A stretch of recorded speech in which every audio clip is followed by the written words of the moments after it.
So then I hand over to Michael Rundle for the next session. Thank you, Carola. And we also have Lisa here who's signing for the benefit of the live audience. I'm really delighted to welcome Paweł Rutkowski, who is the winner of the inaugural Adam Kilgarriff Prize. He'll be talking soon. Before I hand over to Paweł, I'd like to just say a few words. It's no surprise that Adam's legacy lives on at eLex. So much of the work that's being reported on is really carrying on and developing conversations that were Adam's own work initiated. A couple of things about the prize. The Adam Kilgarriff Prize is going to be collocated with the eLex conference series, which means that the next iteration of the prize will be eLex 2019. And if we work back from that, that means we'll announce a call for submissions later this year. The deadline for submissions will be the end of August 2018, and the winner, the second winner, Paweł, will be announced by the end of 2018, and then, of course, the prize will be presented at the next eLex. I wanted to say just a couple of words about finance, because our aspiration is that the Adam Kilgarriff Prize will continue for many years to come. Now, we have a prize fund already, and that will support at least one more iteration of the prize and possibly two, but we are now looking to attract additional funds to secure the long-term future of the prize. And we're going to be approaching companies and other institutions who worked with Adam. They know who they are. But we're aware that very many individuals, friends of Adam, colleagues, admirers, would also like to contribute. So we're in the process of setting up mechanisms that will make that possible, and we'll make an announcement probably within the next month about how that will work. So finally, on to this year's prize and prize winner. We were really pleased with the way it all went. We had 8 really top-class submissions, and any one of them would have been worthy winners of the prize. But after long discussion among the trustees, we unanimously selected Paweł's work. His proposal for a very, very impressive and innovative project, which you'll hear more about soon. The Kerneman Dictionary News that you would have got in your pack when you came has an article on the back by Paweł, which says more about his work, but of course he's going to tell you about it now anyway. He's also been interviewed today by Victoria Nisht, who's from here, and that interview will appear in one of Ishtok's, a Slovene linguistics journal, early next year, I think, Ishtok. And we all feel sure that Adam would have been as impressed and excited as we are by Paweł's work. I'd just finally like to say thanks to the other members of the Board of Trustees, who are Paweł Rychli, Ishtok, Miloš, Ilan, and Carola over there. So they all worked really, really hard in the selection process and so on. And it gives me really special pleasure to hand over to Jill, Adam's wife, who's going to say a few words before the lecture. So over to you, Jill. Can I stand here? Sure you can. Oh, well, yeah. Okay, I just wanted to say some words about Adam. Laurie Anderson, who's a performance artist, said, "A person dies 3 times. Once when their heart stops beating, the second at their funeral, and the third when their name's spoken for the last time." So I wanted to say some words about Adam, that he was moral, acute, had a great sense of humour, and a habit of cutting ruthlessly through stuff to expose what was true. 2 of his passions were his family and corpus linguistics.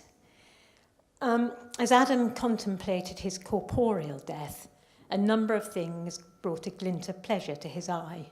And one was the idea of a bench in our local park overlooking a lake and a grassy area where he refereed football on Sundays for our son Rafi and his friends. Another thing that brought deep satisfaction was the knowledge that the company he founded, Sketch Engine, would continue to flourish in the hands of Milos, Paweł, and the boys from Brno, and actually Turka as well. So yesterday I walked in our local park, spoke to Adam's brother as I walked on the phone and told him I was coming here to Leiden to present this prize to Paweł. Matthew and I pondered amateurishly on the relation between sign language and spoken language in terms of corpora, definitions and dictionary making. And we concluded generally that the research was an excellent thing, that Adam would have been delighted by the prize and would give fine approval to the choice of the prize winner.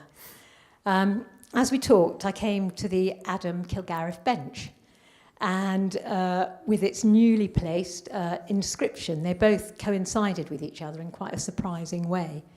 The inscription's taken from a Louis MacNeice poem that Adam was fond of. The inscription is that the world is crazier, more of it than we think, incorrigibly plural. I considered Adam and pluralities in terms of the building of the Sketch Engine, and in particular that Adam was always full of pleasure when the team negotiated the addition of a new language. In the world of pluralities, Adam would for sure have welcomed the arrival of a corpus-based dictionary of sign language. I'd like to thank the trustees for making this prize happen, for showing such fierce friendship for Adam, important for us in our home to know that, and for respect the work he did and the enthusiasms he shared during his life. I'm really proud to be giving this Adam Kilgareth prize. I'm delighted that Paweł has won. So I'm just going to give you that great big thing that Andre made. And to think about Adam Kilgareth, the bench, the naming of as incorrigibly plural.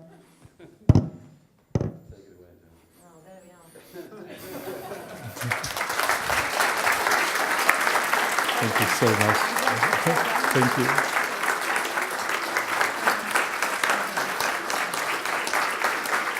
Thanks so much. Thank you.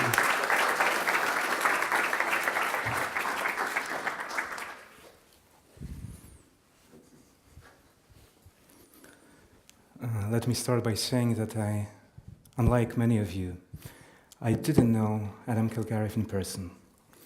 But since the decision of the trustees was announced, I've received so many emails from all over the world, obviously congratulating, but also saying that Adam was a very influential, very outstanding scholar, which I knew perfectly, but also that he was a wonderful person. And I'm truly honored to be here today. Thank you so much.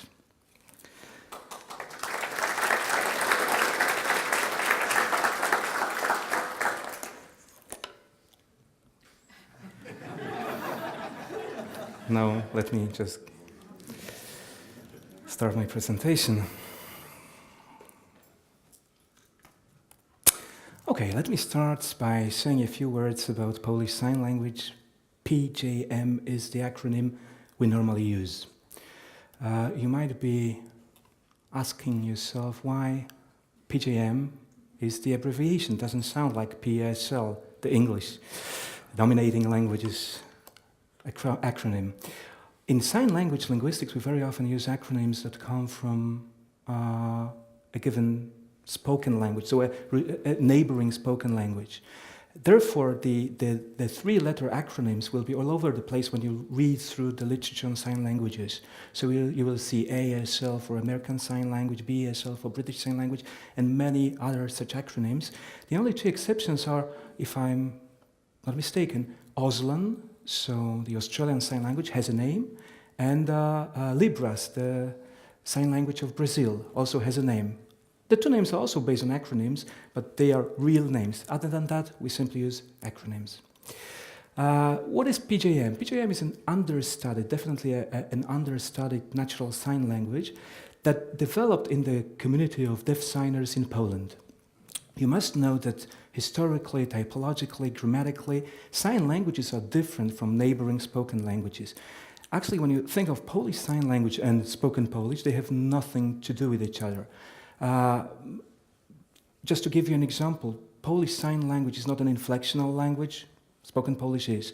Polish Sign Language is a visual language, obviously. Spoken Polish isn't. Polish Sign Language is a three-dimensional language, so it uses space for communication. Spoken Polish isn't. So you have to remember that when we're talking about sign language communication, people very often confuse sign languages with what is called signed languages or signed versions of spoken languages. So, for example, signed Polish also does exist, but it's basically a visualization of spoken Polish. In Poland, it's called SJM, which stands for Linguistic Sign System. And to illustrate the difference between a natural sign language and a signed variety of a spoken language, let me use the following example. If I want to produce the following sentence, that a pen is on the third shelf from the bottom. If I produce the sentence in signed Polish, the word order will simply mimic what you have in spoken Polish syntax. So you will use the exact same order as you have in spoken Polish. You will simply visualize the words that you would normally use for spoken Polish. So you would produce the following sequence. Let me produce that. So a pen lies on third shelf from bottom. This is very, very difficult to comprehend for a deaf person. It has nothing to do with sign language communication. It's like a strange hybrid of spoken language and the visual mode of communication. This kind of communication dominated for decades, dominated the education of the deaf, for example, interpreting for the deaf in many countries, including Poland. What the equivalent sentence would be like in Polish Sign Language, I'll show you in a second. So the PJM sentence has to start here. Shelf, shelf, shelf, pen, here. Let me demonstrate that. You have a shelf, then another shelf, and the third shelf, and the pen is on that one, right? This shows you the crucial difference between sign languages and spoken languages. For sign languages, you really need to have the three dimensions because the space, the signing space, does matter, does make a key difference because the pen could, in principle, be on that shelf, that one, or that one. The space becomes part of language. Obviously, from our perspective, it's strange that deaf signers, do not use prepositions. But think about it from the other way around. Actually, our languages have a deficit that we need prepositions. In their languages, what you do, you simply show the relations. We cannot produce one word above another word or below another word. Therefore, we need prepositions. Now, to illustrate how difficult it is to compile a corpus of a sign language, please remember this example, because lots of things will be happening simultaneously and in space.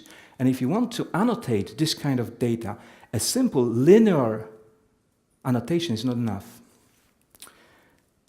So, Polish Sign Language emerged in 1817. When I learned about the prize, I was extremely happy because Polish Sign Language was born 200 years ago. And actually, when I returned from Leiden to Warsaw, this coming weekend, there will be a huge conference celebrating the 200th anniversary of the existence of Polish Sign Language, of the first school for the deaf in Poland.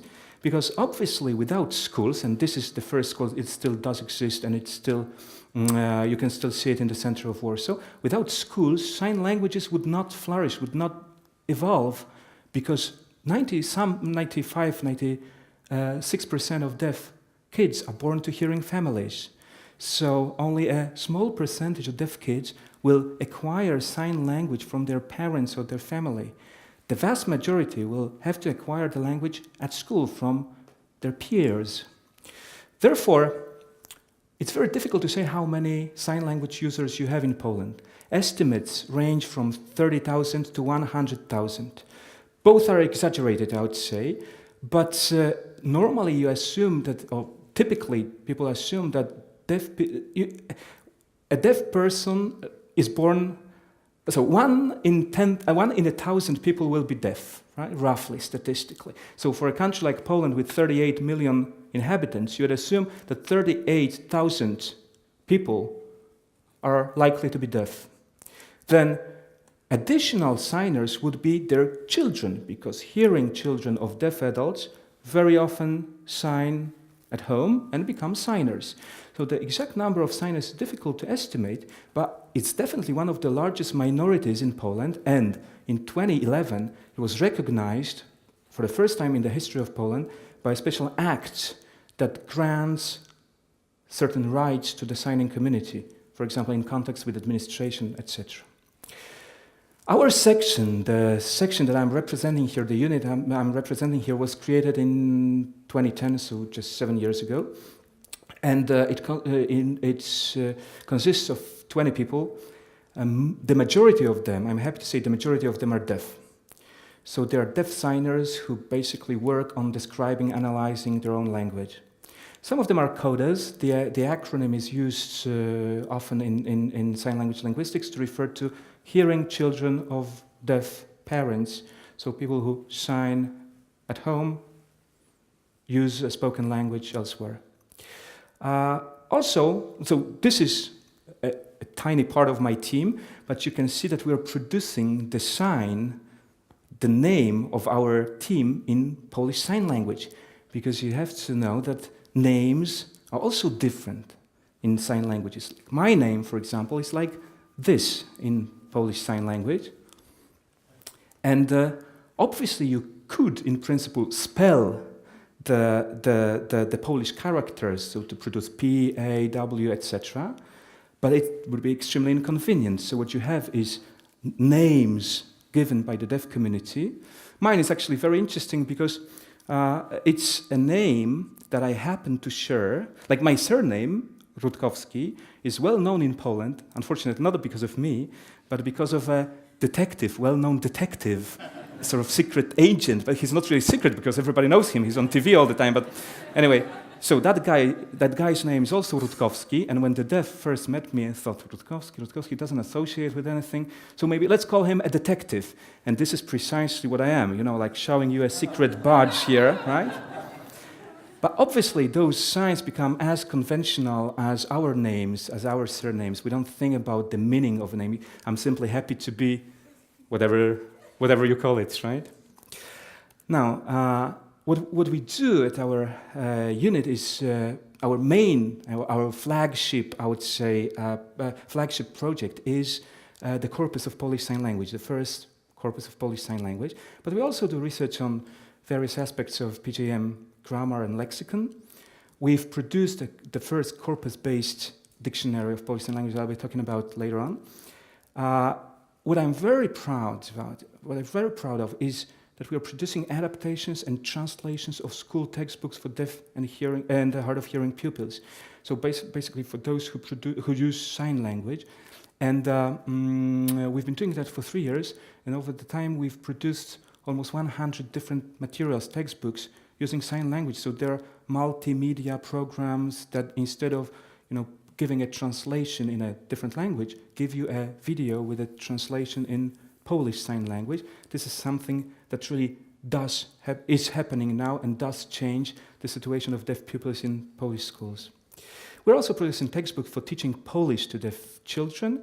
We're also involved, for example, there are many other projects, but just to give you an idea, we're also involved in neuroimaging. We're collaborating with neuroscientists and try to figure out what's happening in your brain when you sign. I have to mention our sponsors, as you understand, but let me just, apart from a list of ministries, let me point out that we were also part of the cost action that was devoted to sign languages, and it was very fruitful for us to be part of that. Now, a few words about the PJM Corpus project. It's a large-scale for sign languages project aimed at documenting PJM in its actual use. Extensive set of video recordings showing face-to-face conversations of signers. Why you need a corpus might be one of your questions. Let me stress the fact that I really didn't want to have a corpus some 7 years ago when I started doing sign language linguistics. At that time, I thought, my PhD, my dissertation was on generative syntax. And at that time, I thought that I'll simply go to those signers and produce some sentences and tell them, start them, right? This is grammatical and grammatical, full stop. I have the empirical basis for my syntactic analysis.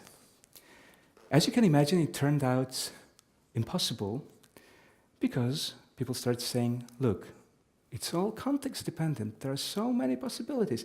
Therefore, I decided, okay, let's have a small corpus. Once we collected a small corpus, it turned out that all the possible options you could imagine were represented there, and you didn't know what the dominating tendency was. Then we decided to make our corpus bigger and bigger and bigger. At the moment, our corpus is one of the 2 largest sign language corpora in the world, and we still have the feeling that it's too small. It's tiny when compared to your corpora, spoken language corpora, but still, only now I can sort of start to have the impression that I can say something about the grammar and the lexicon of Polish Sign Language. And only now I can sort of taste how difficult it is to say what a dominant tendency is in a language that doesn't have any tradition of schooling, doesn't have any literature, TV, radio, the standard, the prescriptivist tradition. Basically, everybody signs the way they sign. To see what the grammar of PJM is, you really have to rely on empirical data. I'm very happy to be here at this conference today and to be presenting work that is empirically based. Our corpus is annotated, obviously. Videos are tokenized, lemmatized, tagged, translated. We work in close collaboration with the German sign language team. Let me mention 2 names, Christian Rathmann and Thomas Hanke are the leading people when it comes to the German Sign Language project, and Australian Sign Language, so Auslan corpus, led by Trevor Johnston. So we are collaborating with those 2. Our participants are 150 deaf signers. We have so far recorded 128 people, so there are still some to be recorded. The group is consists of adults only. For obvious reasons, we don't want children to decide, or children's parents to decide whether they can or cannot be recorded. The oldest participant was 92, so you can imagine that was really an experience to be able to collect this kind of data. The group is controlled for age, gender, age of acquisition, and region. We're trying to achieve that. Therefore, it's very difficult at this stage because for example, you have to look for a woman who is between 40 and 50 and comes from the northeast of Poland, and then it turns out that there is no such woman, right? So we're trying our best to make it representative. Obviously, there are lots of ethical issues that you have to consider, ethical issues that you don't have to consider when you're doing spoken language linguistics.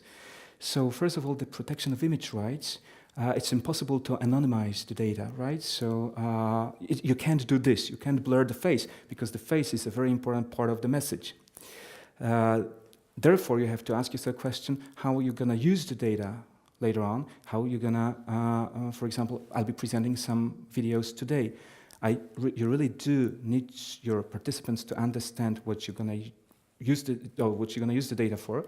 Therefore, what we do is they not only write a consent of a paper document, but also sign that they agree to being recorded. And so all paperwork has to be in Polish and PJM.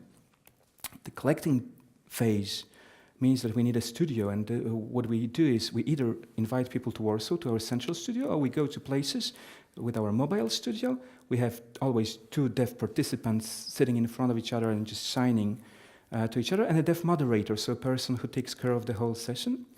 We have 5 cameras, 3 perspectives. The duration of one recording session is roughly 5 hours. And this is what the recording studio looks like. So here you have the 5 perspectives. You'll have 2 bird's eye perspectives, 2 frontal views, and a general view for the whole session. Obviously, you don't want them to sign for 5 hours on whatever comes to their minds. You want to somehow make them produce what you're interested in. Therefore, we have a complex set of elicitation materials, some 20 elicitation tasks aimed at eliciting different aspects of the grammar and lexicon of Polish Sign Language. The visual stimuli we use are pictures, video clips, comic strips, charts, maps. We almost never use Polish, only when it's absolutely necessary for disambiguation. All instructions are given in PJM. So these are samples of examples of elicitation materials. Here, in this case, you use the Polish word for bus to make sure that what you mean is bus and not vehicle, car, or whatever. But not typically you have comic strips, short stories, pictures, maps that you ask the 2 participants to explain to each other. So one person has to explain the route to another, to a place, to another participant. We want it to be as, sometimes we ask them to retell things, so we want it to be as close to spontaneous, natural communication as possible in the context of a recording studio. Now I'll show you an example of a recording that is part of our corpus, and you have a task. Try to understand what it means.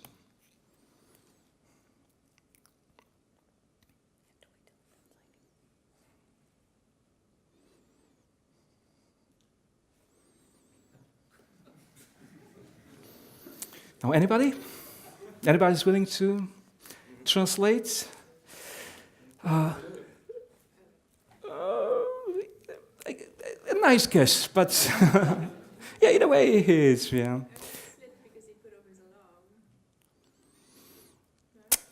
Yes, but you're a sign language person, right? So,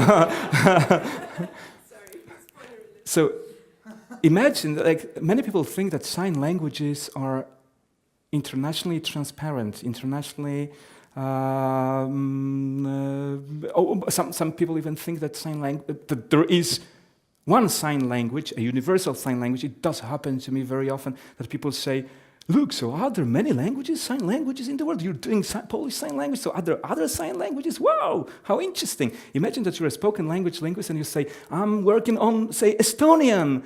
Wow, does Estonian exist? It's unbelievable. Are there other languages other than English?" If somebody says that, you think the person is just disqualified, say, as a linguist. When people ask you questions, "Oh, are there many sign languages?" you think, okay, right? So I hope that after this talk, none of you will have any doubts about there being many sign languages, up to 200 probably around the world. And very many people think that somehow the deaf will be able to communicate internationally. To an extent they are, because what Lisa's producing now is so-called international signs, so a kind of international, artificially created international code that is used, for example, for conferences.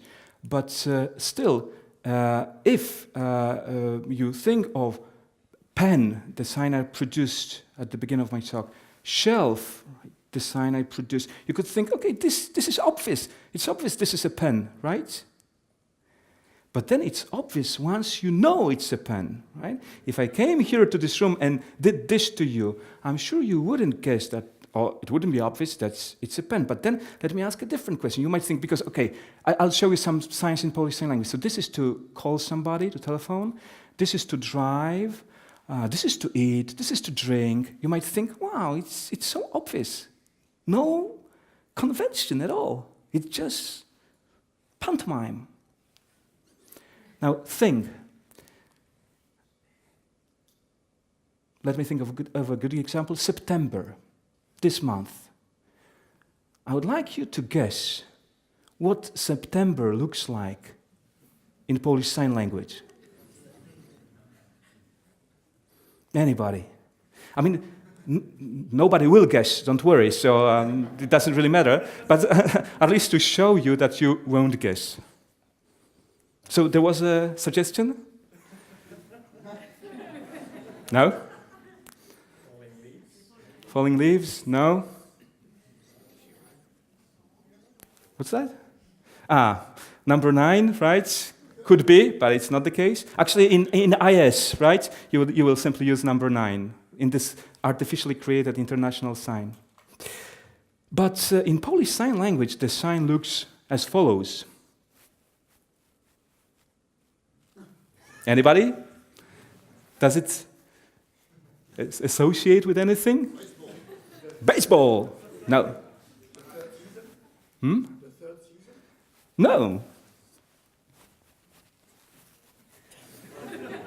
Falling apples, like from a tree? Perfect. So this is the apple season, and you have to shake the tree, and then the apples will fall. But obviously, imagine from the point of view of a deaf kid, deaf child, that learns the language, acquires the language, it doesn't matter at all. The kid will not think, oh, probably this mouth is when the trees are, apples are falling and you have to shake the tree. No, you just take the sign as it is. And you have to learn it. It's as conventional as any spoken language word. You just have to learn it. Once you know this sort of etymology, right, then you understand, what could have driven the sign to look what it does. Now, if sign languages were actually and Dutch sign language, I learned just today. Sign language of the Netherlands, the September sign. Don't worry, I didn't know it myself, so neither should you know it, right? It's like, what was it like, Lisa? Like that? Because it's not very hot. August is very hot, right? At September is...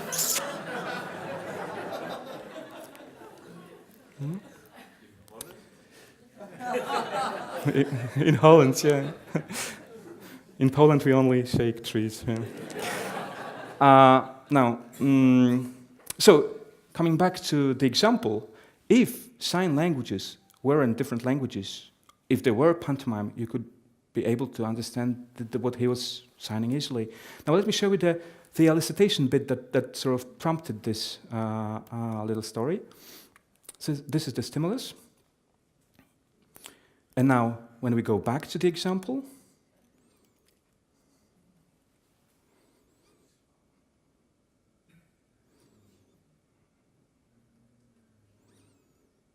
it will be much more iconic, right? But only once you know the context. And then another production of the same story.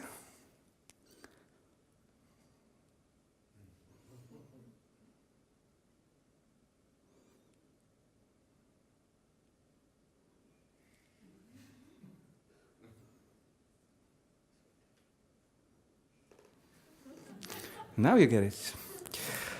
So, what we linguists do, we have to treat this as any linguistic data and try to annotate bit by bit. So what you have here is what we do. We cut the videos into little slices, into individual tokens, and we lemmatize them, analyze them from the grammatical point of view, translate sentences, and then you can watch the video and see all those little details. So what is our annotation like? First, it's multi-layered. So we not only segment the videos into individual signs, but we also lemmatize them, translate sentences, tag for various grammatical features, and also provide what's called hemnosis transcription, so a kind of phonetic transcription for individual aspects of the articulation of the signs we're analyzing. It's a very time-consuming manual process. Our team includes some 15 annotators. The vast majority of them is deaf, and also translators, taggers. We use eLex software developed at the University of Hamburg, which is precisely what I showed you just a second ago. Our tagging involves separate tiers for different linguistic phenomena. So there would be a tier for the part of speech tag. There will be a separate tier for clause structure, so we'll mark arguments and predicates, etc. Then there will be a special tier for negation, so non-manual aspects, especially non-manual, so whatever is produced on your face and with your body, but other than hands, will be included there. Then all kinds of repetitions, etc., will be marked there. Possibilities are obviously endless. So you can have body movements annotated for, you can have eye gaze, mouthing is very important, so what is produced on your mouth when you sign, mouth gestures, so all kinds of gestures that you produce with your lips. The hypnosis script is very complicated from the perspective of a layperson, because each aspect of a sign is given as a separate diacritic. So you'll have a diacritic for the hand shape, for the orientation, for the location of the sign, for the actions, so movements happening. But this is machine readable. So for example, for our annotations, we can easily produce avatar productions, right? And we do that very often. So when you want to check your annotation, you actually make the avatar sign it, and then you see if your annotation is fine. The outcome is as follows. You'll have, so here you have a screenshot of the eLex software, what the eLex software screen looks like. So you'll have time codes, obviously, when you cut the video into pieces. Then you'll have glosses for two hands, because both hands matters, and they do not have to produce the same sign. So there are two-handed signs, but there are also one-handed sign. One-handed signs could be produced in right hand, left hand. Then you have a part of speech tag. Then you have tags for clause structure. Then you'll have tags for non-manuals. And then you have a translation tier where you give translations for sequences of signs, sentential translations. Let me now show you another example. This is the non-manual tagging for head shakes, for negation. So for example, the two circles that I show you how precise we have to be. So whenever you have a head shake, we mark it. But on the other hand, whenever you have a negative sign and you don't have a head shake, which you would normally expect, we also mark it. So pay attention to what's happening on the video and then to our tagging, and you'll see that now it's not head shaking.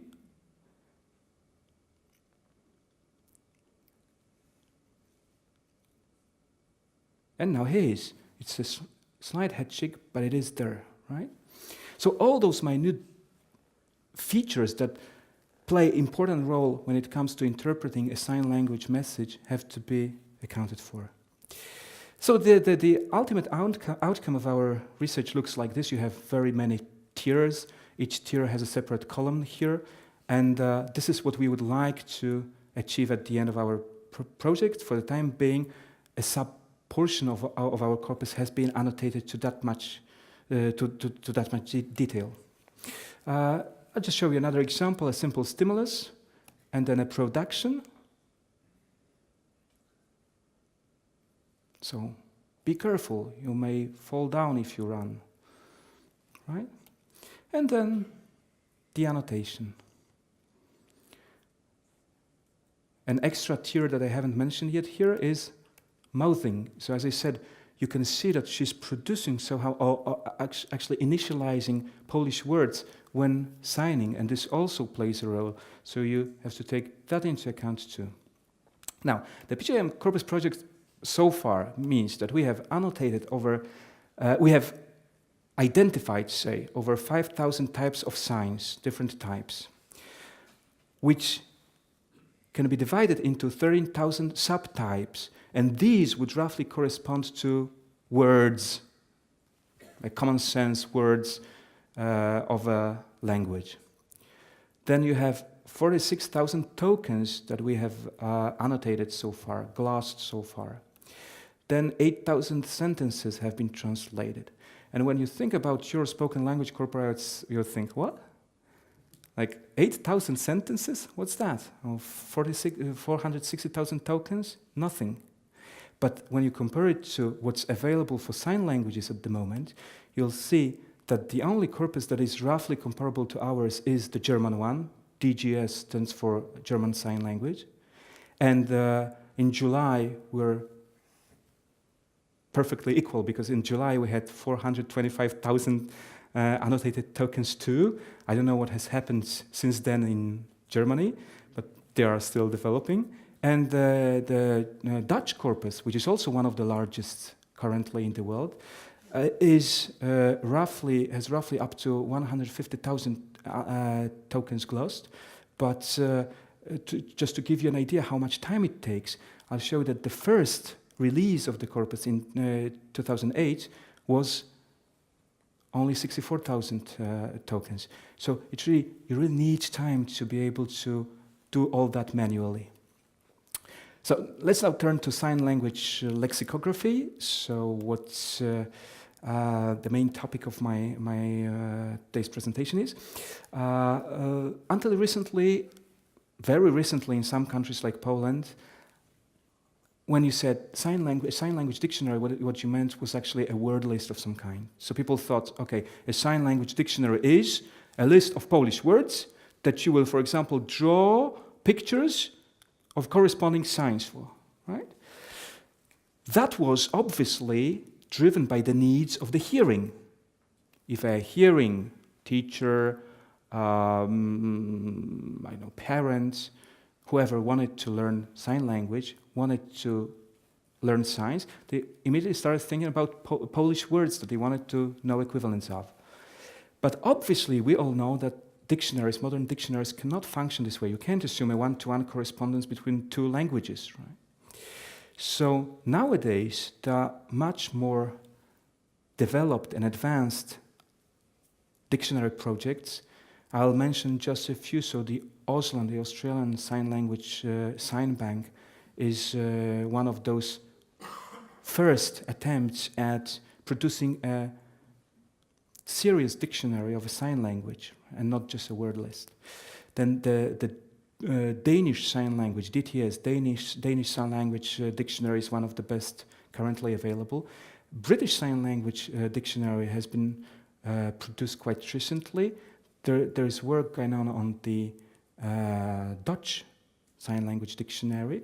So in general, we are advancing quite fast as compared to what used to be the case. Still, there are many questions that a sign language lexicographer has to answer. First, especially here at this conference, a question you have to ask is whether the form of the dictionary will be traditional, paper-based, or electronic. And as you can imagine, these languages are perfectly suited for electronic dictionaries, because with all those videos, your possibilities change drastically. In the past, when they drew pictures, when they described signs, imagine how easy it is to describe a sign. Or how difficult, actually. The dictionaries were really difficult to use. Nowadays, videos make everything much easier. Then you have to think about the sign representation that you choose for your dictionary. So what is the head word? How will you represent it? Whether it's a picture, maybe a script, a notation, a hymnosis notation, maybe it's a video that will be the head word of each entry. Then you have to think to what extent you'll use technology. So for example, will you also provide examples, videoed examples? Then whether your dictionary is a monolingual or a bilingual dictionary, or maybe a monolingual-like or a bilingual-like dictionary that I'll return to later on. Then the directionality, whether it should be Polish Sign Language, Polish Sign Language, Polish. All those questions you have to ask yourself when you start this work. But you also have to face serious challenges. The most important ones are lack of written sources. Nobody writes sign languages down. So if you want to base your dictionary on empirical data, you have to collect the data somehow. This is why we need the corpus first. No standardized form of most sign languages. As I told you, there is no tradition of using sign languages at schools, no literature, no standard form that sign language users could refer to. Therefore, you'll have lots of variations, inter-signer or even intra-signer variation. When you record the same person, they will produce a seemingly similar structure in 3 different ways over 3 hours, right? This has to be taken into account. Regional and chronological restrictions, obviously you'd like to have them in the dictionary because we very well know that, for example, in Poland, Poland didn't exist as a country in the 19th century. It was divided into 3 parts, and the dialects of present Polish Sign Language are said to reflect those divisions. So one dialect of Polish Sign Language is said to be influenced by Russian Sign Language, another one by German Sign Language, and the third one by ex-Austro-Hungarian or whatever sign language. So obviously you'd like to be able to draw isoglosses on the basis of your corpus data and to produce that in your dictionary. Then sense division, sense descriptions are a nightmare. We obviously know that we don't believe in senses, right? We don't believe in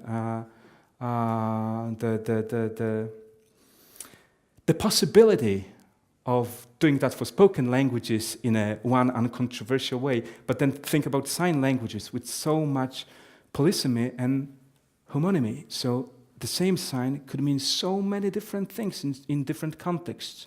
I told you drive, driver, driving, car. This would all be related, and you'll have one sign for that. And depending on the context, the sign will be interpreted differently.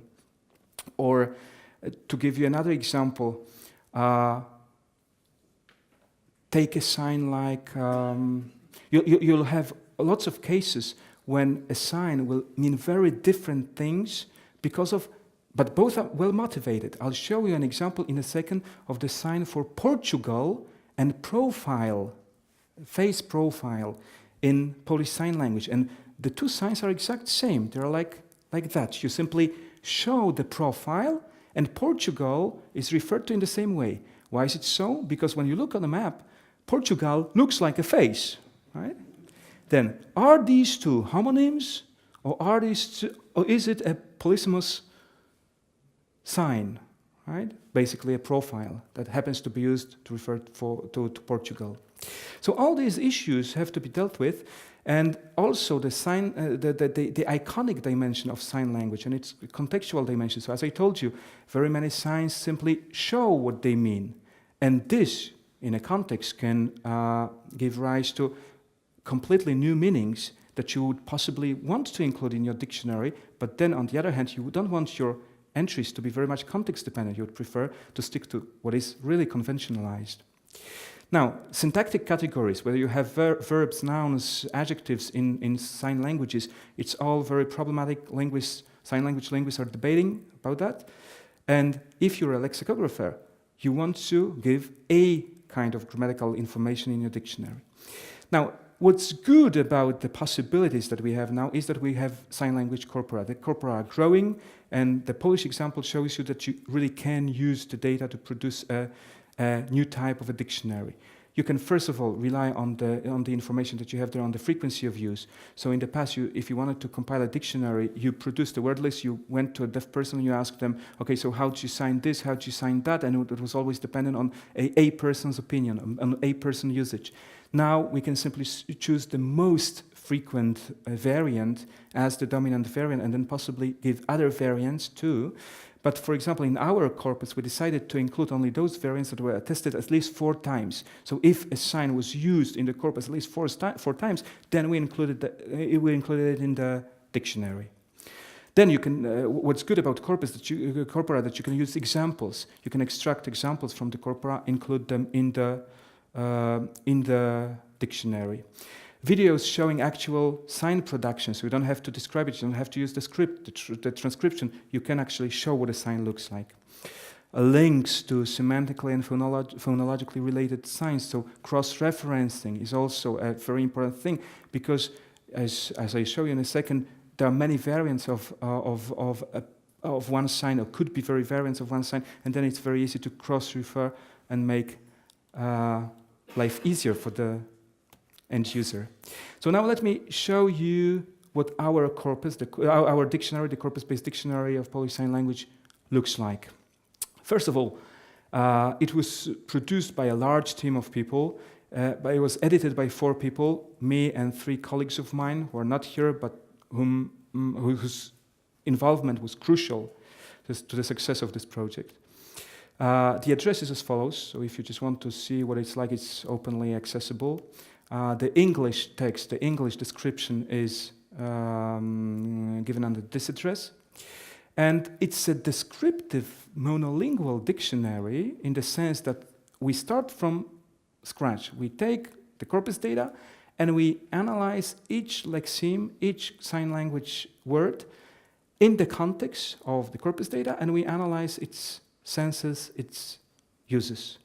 However, the meta-language of the dictionary, so the definitions, are given in Polish, because it's more practical, as you can imagine, than to have all those definitions recorded in sign language. This is what it looks like, the initial first page, and then you can click on English, and then you can read more about our project. The dictionary includes all those signs that were found to appear at least 4 times in the corpus. This is what I said before. Signs are classified into semantic fields, such as color terms, body parts, etc.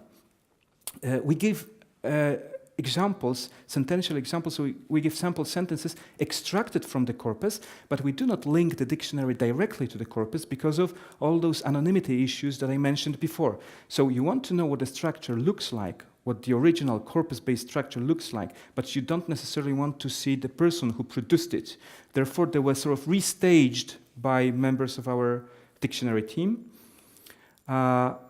Here you can see what it looks like. You have a head word for a tree, roughly. It has several meanings like tree, wood, wooden.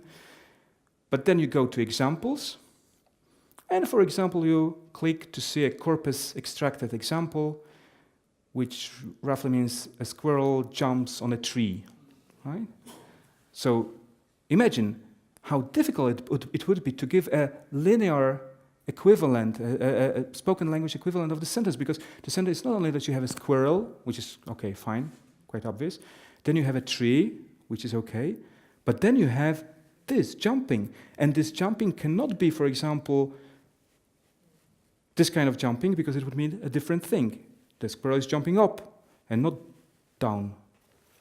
So space does matter, and on the basis of our corpus data, we divided the entries of our corpus into what we called macro senses. So basically those senses that were somehow related. So for example, if you have the sign that could in principle mean both Portugal and profile, we decided to divide a sign like that into 2 macro senses, which you'll see here.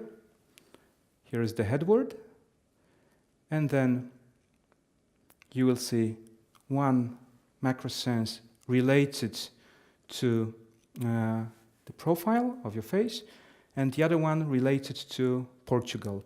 And within the macro sense, you'll have the division into different uses. So for example, in the nominal use, the second macro sense can mean can refer to a country next to Spain, right, meaning Portugal, can refer to a citizen of that country, so a Portuguese person, or in an adjectival use, it can refer to anything related to Portugal, so Portuguese. So we wanted to give the user not only a one-to-one word equivalent Portugal, right, but we wanted to really show them all the possible uses, different syntactic uses of a given lexical element.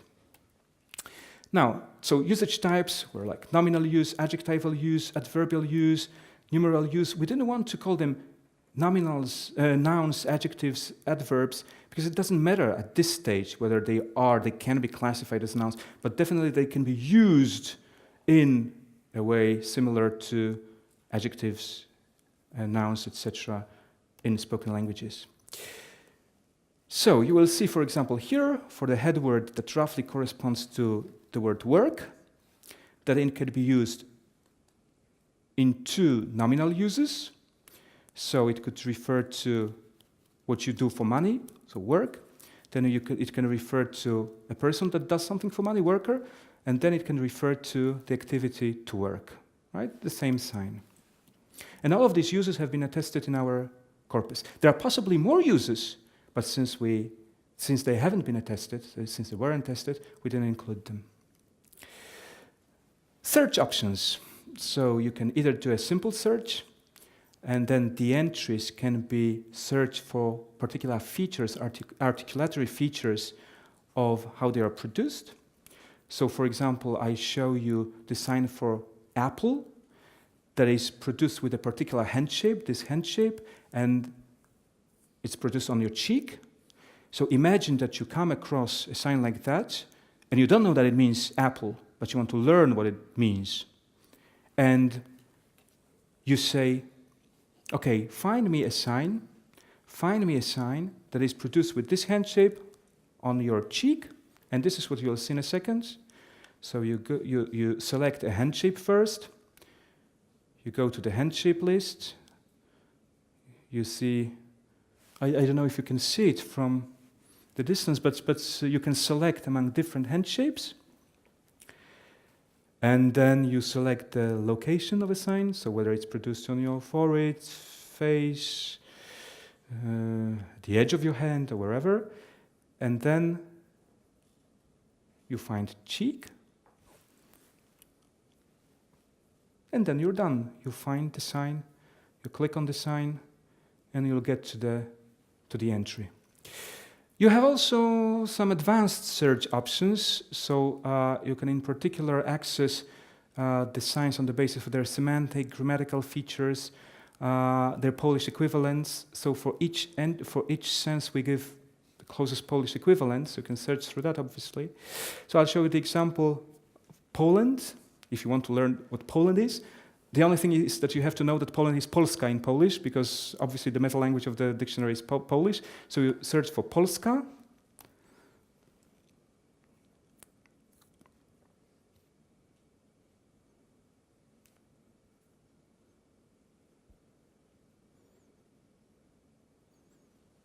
And here you have it. Poland, a Catholic country, so... But there is another theory, because these are obviously only theories, we don't have historical data, but they say that the sign stems from all of us here, like not here, but over there in Poland, right? All of us here, so reduced, phonologically reduced to that. Now, I'm about to finish, but before I finish, I just wanted to ask you a question. Have you heard of the International Week of the Deaf? Do you know when it is? Does anybody apart from you know when the International Week of the Deaf is? Nobody. Perfect. Because it's right now. We're in the middle of the International Week of the Deaf. So this is another beautiful coincidence. And when I learned that I would be talking today, I thought, right in the middle of the week. So now you still have some time to look around and notice all those sign language related things going on. The most important day is the last day of the week, so the 24th. And please do try to notice that there are deaf signers around you. The theme, as if, of this year's week is full inclusion with sign language. So sign language is really important for the community. This is the poster of this event, and I really do hope that you remember that there are deaf linguists among us, and that you will, or deaf researchers around us, and that you will try to include them in your community. Thank you very much.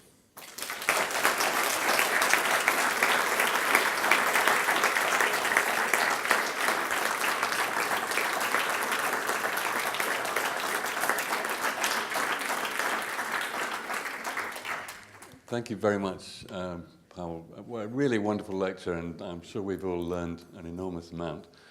Well, I know I have, anyway. And, you know, when we awarded the prize to Paweł, we knew that he had a brilliant project, but we didn't know until today what a great public speaker he was. And so, and I'd just also like to say a big thank you to Lisa. I don't know, this is a kind of meta thing. She's going to have to thank herself for doing that great job. So we don't have a lot of time, but maybe time for just a couple of questions. Oh, Carol's about to say something. The bus is late. Oh, okay. Yeah. So we have time for just a couple of questions, and I'm going to hand over to Miloš, who's got one here. take the advantage of asking the first one, otherwise I know I wouldn't have the chance. So first of all, among all of the compliments, one goes to the fact that when you said 8,000 sentences is a little, in the spoken language you have lots of. Actually, we don't. First of all, it's written language, not spoken most of the time. And B, when it comes to human annotation, lots of the manual data that we are training our tools on are on par with that in the same order of magnitude. So you have done an excellent job and achieved the standard size of what we do. And second... So could I just comment on that? Yeah. Because when I was coming here, you know, when the information about the prize became announced, many sign language people said, so go there and sort of give us a little plug there, you know, like tell them about us. And I'm very happy that what you said, I hope that at least some of my colleagues listened to what you said, because we really do think when we compare it to your corpora that our corpora are very tiny. But when you think of, for example, bimodal corpora, spoken language, you know, multimodal corpora, then people who work on those corpora know how much work how much time it takes to annotate them. Thank you so much. And then my question. So I see a problem, and I don't know whether it has a solution. So when you record your corpus, you give these how we call that stimuli, right?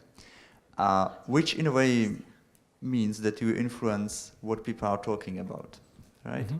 So if I exaggerate, if you would give them all over Disney publications, then the most frequent proper noun would be probably Mickey Mouse or something like that. Mm-hmm. Is there, and of course we all understand why you do that. Is there any solution to that? I mean, is there any way how to sort of record people in vivo? I mean, having an eye camera just with them home, or I don't know how to do that where there is a solution. You need a certain quality, right? You don't want the images to be, so whatever. But coming back to, yes, I think there is a solution, and precisely what we did was caused by this kind of thinking that we don't want to drive the lexical choices too far, right? And when you compare the size of our corpus and the fact that we are recording for 5 hours, we record for such a long time, one recording session, because there are different tasks. I mentioned just a couple, but there is also free conversation. There is also a task when you just leave the two people in the room without the moderator. The moderator leaves the room and tells them, okay, all you have to do, you just sit where you sit. You can't move because you're being recorded, but then you do whatever. And then people normally start talking about whatever, they start asking each other, you know, so what do you think they need that data for? Why are they recording us, you know, etc. Our German colleagues warned us, but don't do that with couples, you know, like married couples, because they will not sign at all. They will just sit there, you know, like throughout the period, right? So we have all those other tasks, and the Mickey Mouse will then disperse somehow in the whole set of data. But for example, for the Oslo corpus, that was also one of the models for us. There is a much smaller corpus, I mean, in terms of a lesser number of elicitation tasks. And one of the prominent tasks was to retell the story of the boy who cried woof, right? The boy who cried woof, right? So you remember that the boy cried woof and they didn't come. And then it turned out that among the, if I'm not mistaken, 10 most frequent words in the lexicon of Osland, Australian language, is boy and woof, right? When you compare that to our list of, say, 100 most frequent words, you will not have a Mickey Mouse there, you will not have a woof, or I don't know what else you could have. Frog, a frog story, we include the frog story, so you don't have frog among one of the most frequent words, because they have so many other things to discuss during the whole thing, that if you later on find the frog lexeme somewhere on your list, you just have to take into account that probably it's over-represented, but nothing more. One last question.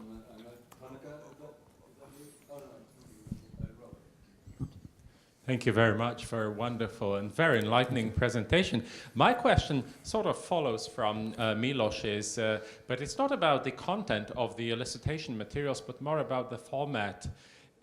Specifically, the comic strips, they include scenes, body postures, and my slight concern is, and I'm sure you're aware of that, but I just wanted to see what you have to say about that. Is there a different, I mean, is it the case that some of your informants who are not linguists, that they, based on the being influenced by the stimuli, that they have a tendency to maybe act out rather than sign? Would that be a problem? But the question, the point is that actually acting out is part of the grammar of sign language, right? Okay. So it's a necessary. I it's didn't a want necessary. to say that for fear of being not. Yeah. political. So normally, if you want to say that somebody did something, one of the most natural ways of saying that is to enact as if for that short period of time. So you represent with your body what a character was doing, and there's nothing wrong about that. This is what designers do all the time. But surely there is also acting as an art with some exaggeration, and that's different from regular conversation, or is the boundary? Of course, you'll have sign language poetry, sign language visual arts, theater, etc., where they will sometimes exaggerate, where they will shout, right? As opposed to, like regular way of signing. But if they do that in our recording session, that's perfect, because then it means that they really want to shout. Like the example I showed you when she said, "Watch out, you will fall down," right? She was in a way shouting in sign language, right? And we want to have that too, because we are obviously interested in real conversations and not in texts you compose for the purposes of being recorded. So, for example, they know nothing about what they will be doing before they come, right? To give you another example, or maybe no, too many examples already. I think we need to wrap it up at this point. Sure. I'd just like to ask everyone to give a big thank you again to Paweł and indeed to Lisa. Thank you. Thanks.